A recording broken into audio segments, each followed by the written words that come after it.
Je suis heureuse de vous retrouver en ce dimanche 11 mars. Si vous ne vous êtes pas encore abonné à la chaîne, je vous invite chaleureusement à le faire.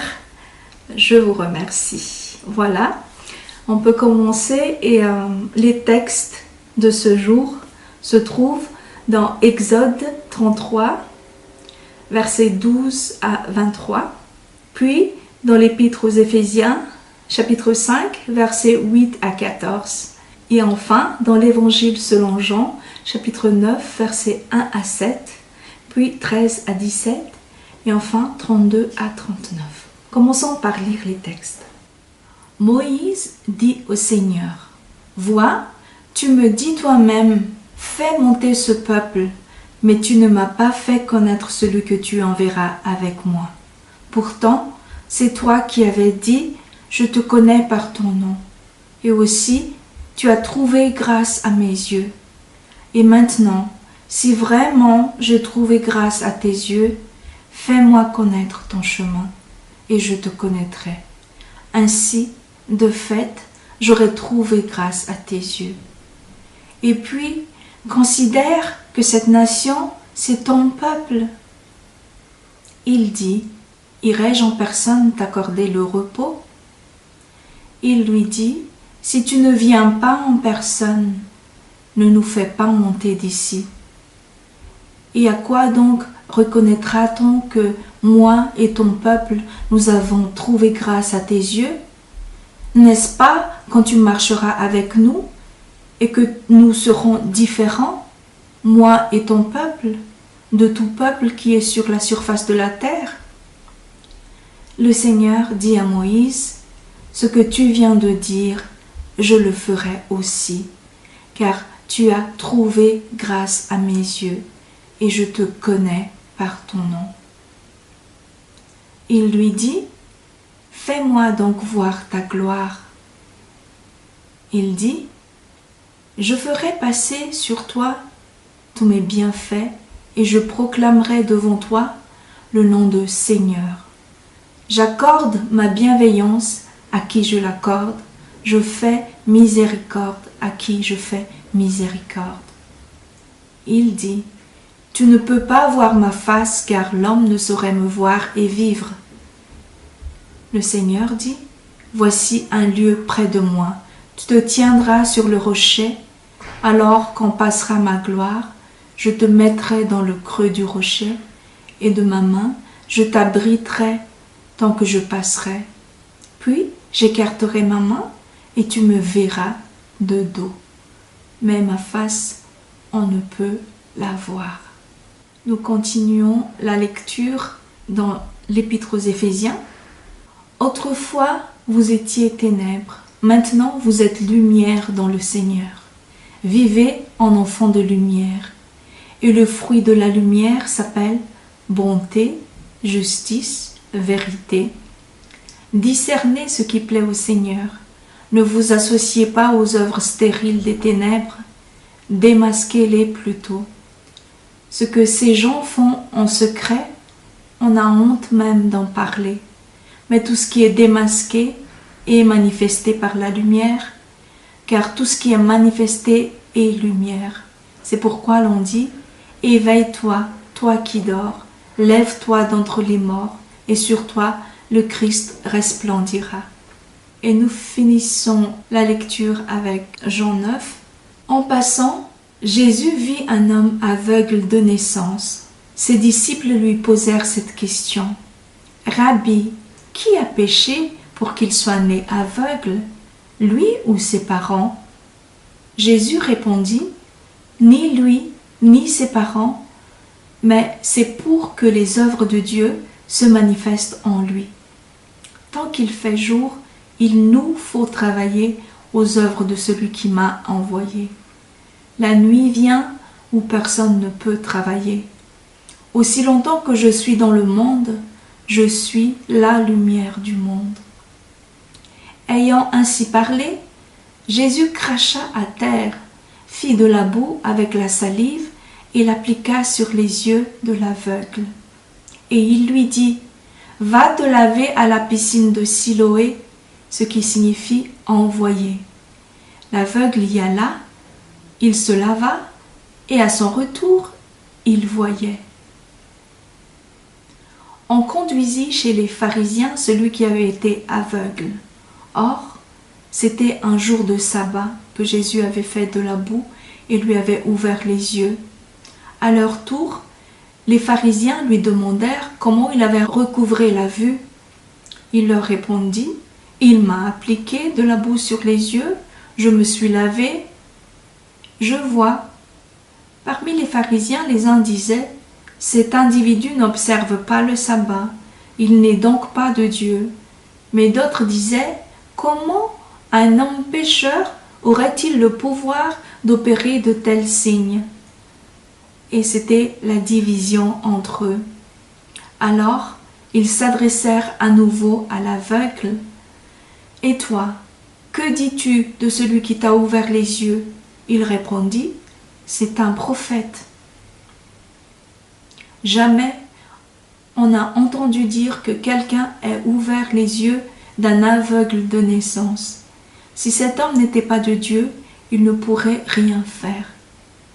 Ils ripostèrent, « Tu n'es que péché depuis ta naissance, et tu viens nous faire la leçon ?» Et ils le jetèrent dehors. Jésus apprit qu'il l'avait chassé. Il vint alors le trouver et lui dit, « Crois-tu, toi, au Fils de l'homme ?» Et lui de répondre, « Qui est-il, Seigneur, pour que je croie en lui ?» Jésus lui dit, « Eh bien, tu l'as vu, c'est celui qui te parle. » L'homme dit, « Je crois, Seigneur. » Il se prosterna devant lui. Et Jésus dit alors, « C'est pour un jugement que je suis venu dans le monde, pour que ceux qui ne voyaient pas voient, et que ceux qui voyaient deviennent aveugles. » Amen. Quelle est l'idée qui revient dans les 3 textes que nous venons de lire? La voici. Quand Dieu se révèle, quand il se fait voir, souvent en forme de lumière, quand il se révèle, il transforme instantanément. C'est-à-dire qu'il guérit ou même il ressuscite. Le texte dans Éphésiens le dit. On y parle de ténèbres et de lumière, du fait que les enfants de la lumière ne vivent plus dans les ténèbres. La lumière, c'est le Seigneur, le Christ, et les ténèbres, c'est la mort. C'est pourquoi l'on dit « Éveille-toi, toi qui dors, lève-toi d'entre les morts, et sur toi le Christ resplendira. » Voilà, quand le Christ entre dans notre vie, il nous ressuscite. Les 2 autres textes parlent aussi de révélation et de cette transformation, cette guérison que cela entraîne. Dans le texte d'Exode 33, Dieu se révèle d'une manière inédite à Moïse. Il lui fait voir sa gloire. Moïse a déjà vu la présence de Dieu en forme de feu et de flamme, en tant que lumière, illuminant la route des Israélites pendant la nuit dans le désert. Il a déjà vu aussi la présence de Dieu en forme de nuée, ou plutôt, il a déjà soupçonné la présence de Dieu dans cette nuée, car justement, là, sa présence est cachée. Elle est cachée dans cette nuée. Cette nuée est déjà appelée gloire de Dieu dans la Bible, mais en quoi est-ce que cette autre gloire dont nous parlons ici est différente? Eh bien, cette gloire est différente car elle montre Dieu sans rien qui ne le cache. Voir sa gloire ici, c'est justement ne pas voir seulement tout ce qui pourrait nous être utile en lui, mais le voir tel qu'il est, le voir en tant que Dieu qui n'a besoin de personne. Un Dieu tout simplement glorieux. Dans le texte de Jean 9, c'est Jésus qui se révèle. Et c'est aussi exceptionnel car ce n'est pas à toutes les personnes qu'il a guéries qu'il s'est révélé de cette manière-là. c'est-à-dire en disant que c'était lui le Messie attendu. Au contraire, il a souvent dit « Ne parlez pas de ça à personne » quand il guérissait les malades. C'est comme s'il voulait se cacher, alors que ici, il se révèle. Le texte raconte, il lui dit « Crois-tu au Fils de l'homme » et lui de répondre « Qui est-il Seigneur pour que je croie en lui ?» Jésus lui dit « Eh bien, tu l'as vu, c'est lui qui te parle. » Jésus se présente de manière extraordinaire à l'aveugle qui recouvre la vue grâce à cette rencontre avec le Christ. J'ai exprimé dans le titre que j'ai donné à ce partage que c'est l'onction qui guérit. Qu'est-ce que l'onction?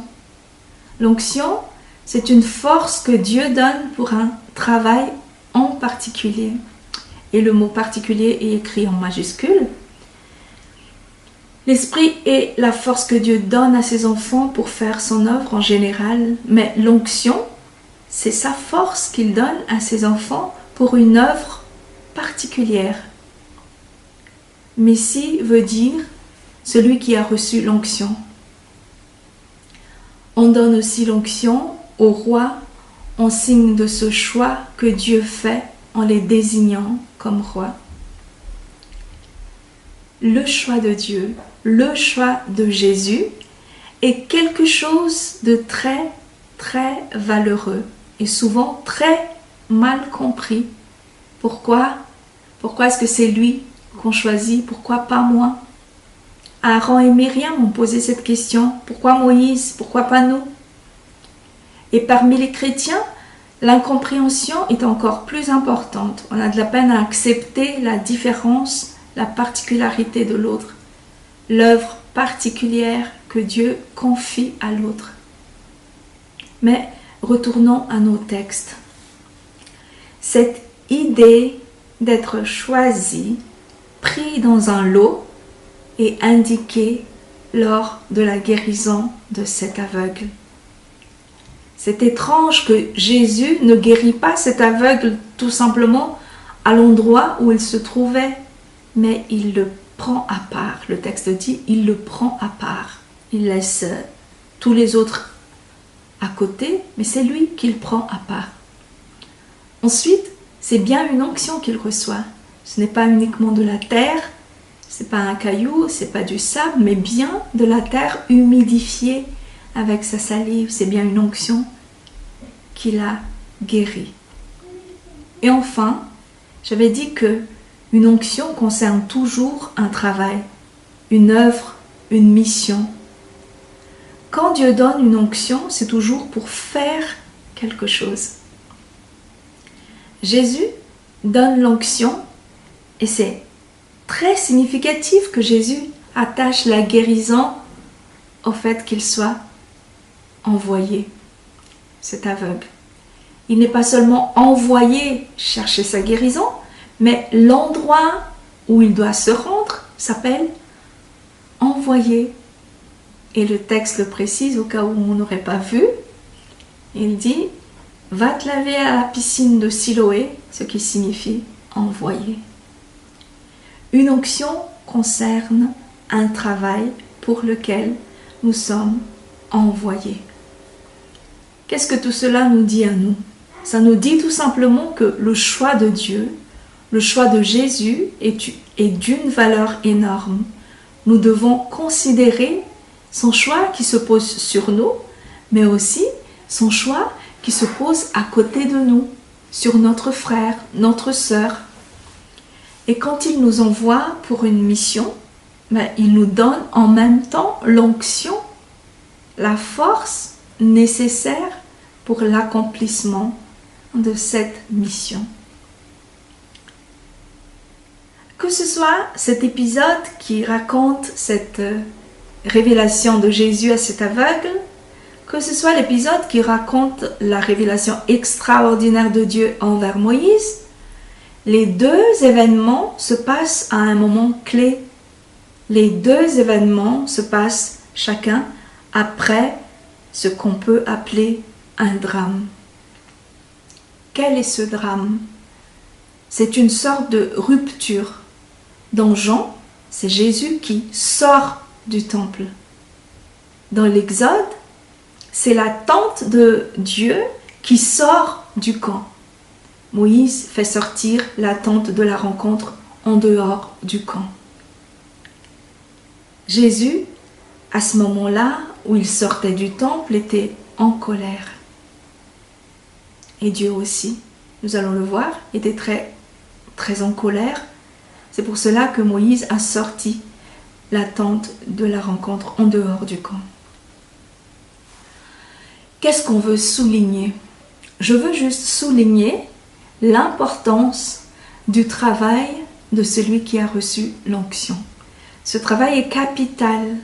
C'est le travail du médiateur, de l'intercesseur, dans le cas de Moïse, et le travail de celui qui éclaire, celui qui ouvre les yeux des autres par son témoignage, dans le cas de l'aveugle guéri. Si celui qui a été éclairé, celui qui doit témoigner, ne fait pas ce pourquoi il est envoyé, des yeux resteront définitivement aveugles. Mais penchons-nous maintenant sur Moïse et voyons combien c'est touchant cet amour que Dieu lui porte. C'est cet amour que Dieu lui porte qui fait sa valeur, sa grande valeur. Voilà, ce choix de Dieu, cette onction posée sur Moïse, ne fait pas du bien à Moïse seulement, mais fait du bien à Dieu également. Tellement que Dieu lui fait une déclaration extraordinaire, une déclaration d'amour extraordinaire. Mais regardons le texte. Moïse demande deux choses à Dieu. Premièrement, qu'il vienne avec eux, que Dieu vienne les accompagner sur le chemin de la terre promise. Et la deuxième chose, c'est de voir sa gloire. Moïse lui demande de se montrer à lui. Dieu, à la fin, répond favorablement aux deux requêtes. En tout cas, il y répond de la meilleure des façons. Mais pourquoi est-ce que Moïse demande la présence de Dieu? N'était-il pas prévu que Dieu les accompagnerait? Nous avons vu cela avec la dernière vidéo que j'ai postée, quand Dieu donne l'alliance. Il a dit, je viendrai dans une nuée, comme ça le peuple sera confiant. Mais Moïse fait cette requête car, comme je l'ai dit avant, il s'est produit un drame. Et suite à cela, Dieu est en colère. En effet, le veau d'or est passé par là. Le peuple qui en avait assez d'attendre a décidé de faire selon sa logique, selon sa pensée, et a fabriqué le veau d'or. Dieu se fâche. Il se fâche tellement qu'il dit au verset 5 de ce même chapitre 33, « Vous êtes un peuple à la nuque raide. Qu'un seul instant je monte au milieu de vous et je vous exterminerai. Et maintenant, déposez vos habits de fête et je saurai ce que je dois vous faire. » Grande colère. Et tout de suite après, au verset 7, Moïse prenait la tente, la déployait à bonne distance, en dehors du camp. Le peuple avait commis un grand péché. Dieu avait déjà prononcé oralement les lois à Moïse et Moïse les a transmises au peuple. Et le peuple a promis qu'ils allaient faire tout ce que Dieu demande. C'est dit au chapitre 24, verset 3. Moïse vint raconter au peuple toutes les paroles du Seigneur et toutes les règles. Tout le peuple répondit d'une seule voix.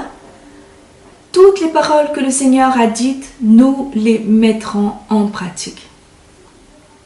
Ils n'ont même pas commencé à partir de là que déjà le peuple transgresse la loi qui a été donnée. Et Dieu se fâche.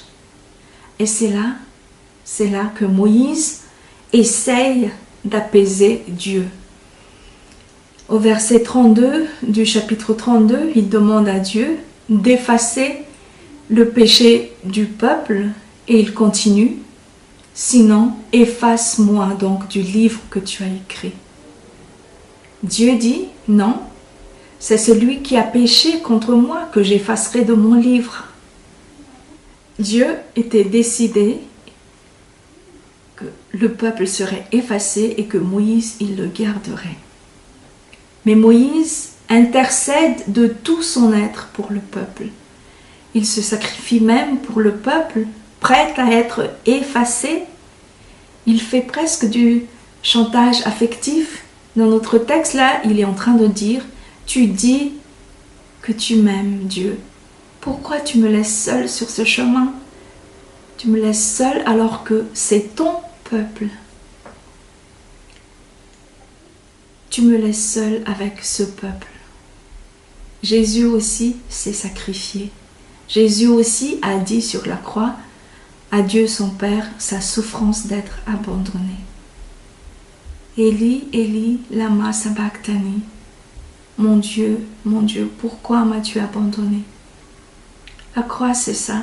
C'est être coincé avec tout le poids de ses frères, le poids des péchés de ses frères et la sainteté de son Père, qui est tellement saint qu'il ne peut qu'exterminer ceux qui le méprisent, qui méprisent sa loi, sa parole. C'est ça le sens de la croix. Il y a tellement de l'incompréhension autour de ce Dieu qu'on a besoin d'apaiser. On croit à tort qu'il est apaisé par le sang versé de Jésus, par la mort de son Fils. Non, ça lui coûte tellement qu'il détourne les yeux. Il ne peut regarder la souffrance de son enfant. Si les Israélites ont survécu à la colère de Dieu, c'est uniquement grâce à l'intercession de Moïse. C'est grâce à Moïse. Si nous sommes sauvés, c'est uniquement grâce à Jésus. Dieu ne nous voit qu'à travers Jésus. Qu'à travers Jésus. Notre texte dans Éphésiens rappelle que c'est Christ qui nous éclaire. C'est lui la lumière. Et il dit lui-même, je suis la lumière du monde. Mais c'est étrange, comme il est difficile pour nous d'accepter que voler, tuer ou n'importe quel autre péché est moins grave que ne pas croire en Jésus. On ne considère pas le fait de ne pas croire en Jésus comme un péché. Alors que dans sa parole, Jésus dit que le Saint-Esprit convaincra le monde en ce qui concerne le péché, car il ne croit pas en moi. Le péché, c'est de ne pas croire en lui. Le plus grand des péchés, c'est de ne pas croire en Jésus. Dieu ne nous voit qu'à travers Jésus. Ce ne sont pas les péchés qui font concurrence à Jésus, mais ce sont les autres lumières qu'on met à côté de lui. Il s'agit de ce qui est bien, ce qui brille, mais qui n'est pas Jésus. Le bien sans Jésus cache Jésus. Et voilà, c'est quelque chose qui est difficile à accepter. Mais j'aimerais finir avec 2 derniers points. D'abord, l'intercession. Moïse a sauvé le peuple par son intercession, mais ce n'était pas gagné d'avance, loin de là. Dieu pouvait ne pas se laisser fléchir. Jésus peut nous sauver par son intercession, mais ce n'est pas gagné d'avance non plus. Nous pouvons avoir cette illusion que si nous ne demandons pas pardon à notre frère, à notre sœur, pour le mal que nous avons causé, Jésus, lui, il nous pardonnera. Mais ce n'est pas vrai. Jésus a dit, dépêche-toi, hâte-toi Mets-toi vite d'accord avec ton adversaire tant que tu es encore en chemin avec lui, de peur que cet adversaire ne te livre au juge, le juge aux gendarmes, et que tu ne sois jeté en prison. Matthieu 5, verset 25. Il a dit cela quand il a expliqué qu'il ne sert à rien de se présenter à l'autel pour prier si on n'est pas pardonné par son frère, par son mari, par sa femme, par sa mère, par son père, par son enfant, par ses proches, par son prochain. C'est difficile. Le dernier point, c'est la joie du Père face à l'obéissance de celui qui a été oint, celui qui a reçu l'onction. Moïse a su trouver les mots pour apaiser la colère de Dieu. Quelque part, il a su guérir le cœur de Dieu. Comment il a fait? Il a tout simplement rappelé le lien qui les unissait.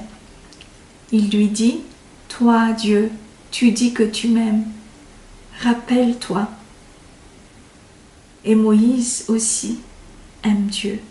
Il l'a montré, prouvé par sa fidélité justement. Dieu le choisit pour un travail et il s'exécute, il le fait et il lui reste fidèle. Et quand Moïse lui rappelle ce lien, cet amour, Dieu ne peut que se souvenir et son cœur fond et Moïse obtient ce qu'il demande. Il obtient même ce que aucun autre être humain avant lui a obtenu, voir clairement Dieu.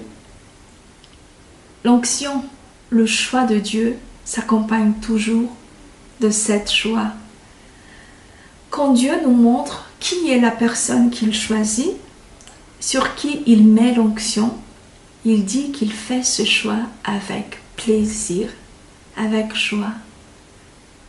Nous trouvons dans Ésaïe 42, verset 1, ce verset qui sera repris dans Matthieu 12, verset 18. « Voici mon serviteur que je soutiendrai, mon élu en qui mon âme prend plaisir. J'ai mis mon esprit sur lui, il annoncera la justice aux nations. » Dans Matthieu 17, verset 5, on lit « Comme il parlait encore, une nuée lumineuse les couvrit. Et voici, une voix fit entendre de la nuée ces paroles. Celui-ci est mon fils bien-aimé, en qui j'ai mis toute mon affection. Écoutez-le. » Et surtout, on se souvient tous de cette voix de Dieu pendant le baptême de Jésus. Dans Marc 1, verset 11, « Et une voix fit entendre des cieux ces paroles. Tu es mon fils bien-aimé. En toi, j'ai mis toute mon affection. » Dieu prend plaisir en son serviteur qu'il choisit. Si Dieu prend plaisir en celui qui accepte d'être envoyé par lui, Jésus aussi prend plaisir en celui qui accepte d'être son disciple, son témoin. Voici ce qu'on peut lire dans Jean 13, verset 1. Avant la fête de la Pâque, Jésus, sachant que son heure était venue, l'heure de passer de ce monde au Père, lui qui avait aimé les siens qui sont dans le monde, les aima jusqu'à l'extrême. Ensuite, il lava leurs pieds. Quel est le message pour nous? Le voici, et c'est une excellente nouvelle. Nous aussi, nous avons la possibilité de voir Dieu clairement. Moïse était le premier humain à avoir vu Dieu de cette manière-là, mais surprise, il y a eu une deuxième personne qui, plus tard, au même endroit, va voir aussi Dieu de cette manière. Il s'agit d'Élie, le prophète Élie. Moïse et Élie, ça nous rappelle quelque chose. Ce sont ces deux personnes qui étaient présentes avec Jésus sur la montagne quand Jésus a fait montrer sa gloire. Je vous invite à voir ce message sur la transfiguration. qu'est-ce que tout cela nous dit? Peut-être que nous sommes loin d'avoir tout découvert sur le sens de tout ça, mais il y a une chose qui nous est dit, c'est que voir cette gloire n'est pas réservé à une seule personne. Ce n'est pas réservé à Moïse seul. Que ce soit Moïse, que ce soit Élie, que ce soit Jésus, que ce soit Pierre, que ce soit Jacques, que ce soit Jean, que ce soit l'aveugle né de notre texte, tous ont reçu une onction. Tous ont reçu une onction sur les yeux, ce qui leur a permis de voir la gloire de Jésus. Ils ont tous vu la gloire de Jésus. Moïse et Élie ont aussi vu la gloire de Jésus. C'est extraordinaire. Si l'aveugle né a reçu la révélation de la part de Jésus, c'est sûr que nous aussi, nous pouvons avoir cette révélation et voir sa gloire. Nous avons vu que cette onction de Dieu concerne toujours un travail, le travail du témoin. Il ne nous reste plus qu'à demander une onction, c'est-à-dire un travail particulier de la part de Jésus, et de ne pas se précipiter pour faire un veau d'or dans notre impatience, ne pas se précipiter pour faire des œuvres mortes parce qu'on veut faire quelque chose à tout prix, mais il faut surtout se dépêcher quand il nous a dit clairement ce qu'il attend de nous. J'aimerais finir par un témoignage personnel. J'aimerais partager avec vous une chanson. Dieu m'avait dit il y a très longtemps d'écouter cette chanson et je l'avais écoutée et j'étais bouleversée car j'ai lu ma vie dans la chanson. Ça m'a encouragée à persévérer dans ce qu'il m'a demandé de faire, c'est-à-dire faire partie des nuées de témoins de Jésus, par sa seule grâce. Merci à vous d'avoir regardé et à bientôt. Que Dieu vous bénisse.